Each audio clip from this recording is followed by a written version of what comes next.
Hi friends, मैं सुमित कुमार। इसके geography lab में आप सभी का स्वागत है।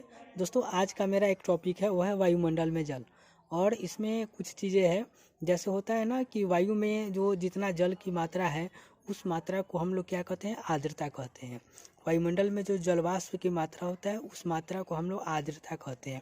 साथ ही साथ ये भी देखा जाता है कि एक फिक्स टेम्परेचर पर जब जलवाष्प कंप्लीट हो जाता है तो उस टेम्परेचर के आधार पर हम उसको क्या कहते हैं, संतृप्त आर्द्रता कहते हैं। अर्थात जिस टेम्परेचर पे जो वायुमंडल है उसके जल धारण करने की क्षमता फिक्स हो जाती है, उससे ज़्यादा जल धारण नहीं करती है, तो उस लेवल को हम लोग क्या कहते हैं, आर्द्रता कहते हैं। ठीक है, जैसे एक व्यक्ति भूखा रहता है, 4 रोटी अगर पेट भर जाता है तो हम कहते हैं वह खा के तृप्त हो गया, यानी संतृप्त हो गया। तो वैसे ही वायुमंडल जब जलवाष्प को ग्रहण करके तृप्त हो जाती है तो उस लेवल को, टेम्परेचर के लेवल को हम लोग क्या कहते हैं, संतृप्त कहते हैं। ठीक है, और आर्द्रता तो उसमें होती है, यानी संतृप्त आर्द्रता के लिए टेम्परेचर फिक्स होता है और कि इतना टेम्परेचर पर जितना जलवाष्प की मात्रा चाहिए वो फिक्स हो गया तो संतृप्त आर्द्रता हो गया।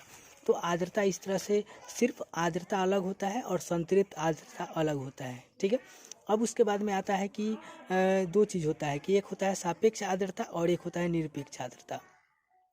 सापेक्ष आर्द्रता होता है कि प्रेजेंट टाइम में वायुमंडल में जितना आर्द्रता है वह होता है निरपेक्ष आर्द्रता, यानी प्रेजेंट टाइम में, अभी के टाइम में वायुमंडल में जो आर्द्रता है वो होता है निरपेक्ष आर्द्रता। दूसरा, निरपेक्ष आर्द्रता जो होता है कि उसी टेम्परेचर पर वायुमंडल कितना आर्द्रता ग्रहण कर सकता है और वर्तमान में कितना है उसके बीच के परसेंटेज निकालेंगे तो वह निरपेक्ष आर्द्रता न होकर के वह सापेक्ष आर्द्रता हो जाएगा।